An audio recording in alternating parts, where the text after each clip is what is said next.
السلام عليكم ورحمة الله وبركاته. معكم الدكتورة دعاء جد الله، مدرس أمراض صدرية.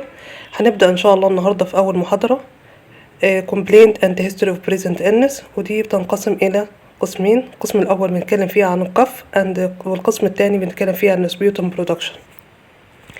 القف الأوتلاينز عندنا تشمل Definition, Analysis of cough including onset, course, duration, type, relation to posture, relation to time, associated symptoms, precipitating factors, relieving factors.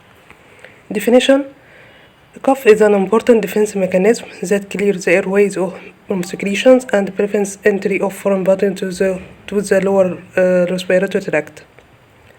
الكف ده عبارة عن forced expiration usually against closed glottis. في البيكتشر دي هنشوف الكف فيز بيشمل أول حاجة بيحصل irritation للأيروايز عن طريق foreign body or secretions followed by deep inspiration and then forced expiration with violent release of air from the lung with expulsion of the foreign body or secretions from the lower airways and associated with characteristic sound of cough. Onset and duration include acute, subacute, chronic. Acute cough lasting less than 3 weeks زي في حالات الcold, flu, laryngitis, chronic bronchitis, pneumonia. Subacute cough lasts من 3 ل 8 weeks. Chronic cough persists for more than 8 weeks زي في حالات bronchial asthma, chronic bronchitis, pulmonary tuberculosis. الكورس include progressive course أو regressive course. progressive course في حالات chronic bronchitis or lung cancer. regressive course in case of cold, flu, laryngitis, acute bronchitis, pneumonia. Type of cough include non-productive cough أو dry cough that doesn't produce any sputum. productive cough include production of sputum. relation to posture, this means ان البيشن لو واخد وضع معين بيحصل increasing للcough. postural variations دي بيحصل في حالات bronchiectasis and lung abscess. relation to time include إما diurnal variations أو seasonal variation. diurnal variation الcough occur mainly at night دي بتسمى nocturnal cough. cough which gets worse in the night and early morning in case of bronchial asthma. persistent moist cough on waking up دي في الناس smokers زي في حالات chronic bronchitis.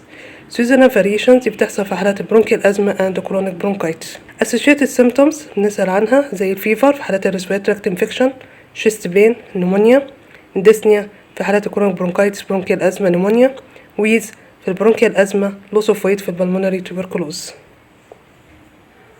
precipitating factors of cough including cold, smoke, dust, exertion.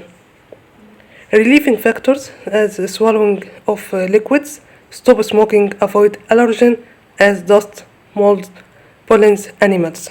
كده انتهينا من analysis of cough. هنبدأ دلوقتي analysis of sputum.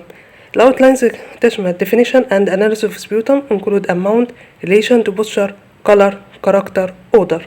definition of sputum: expectoration of sputum production is the act of coughing up or spitting out the material produced in the respiratory tract. In analysis of the cough include the amount، والamount دي بتختلف من scant mucus to glassful or more per day. يعني بتنقسم إلى large amount equal to more than teacupful per day زي في حالات lung abscess، أو small amount 1 or 2 spits per day. relation to posture as in the cough إنه مع أخذ وضع معين بيحصل increasing production of sputum. sudden increase in the amount of sputum precipitated by change in posture is characteristic لحالات lung abscess and bronchiectasis. الcolor بينقسم clear and white، وده excess normal mucus في حالات chronic bronchitis. yellow or green ده معناه ان في infection.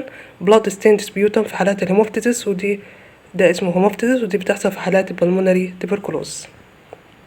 الكاركتر بيشمل ميكويد، ميكو بيرولانت أو ميكو بيرولانت، راستي، سبيوتم. البيكتشر دي بتوضح من فوق بيكتشر اوف ميكويد ده في حالات الكرونيك برونكايتس اند برونكيال ازمه.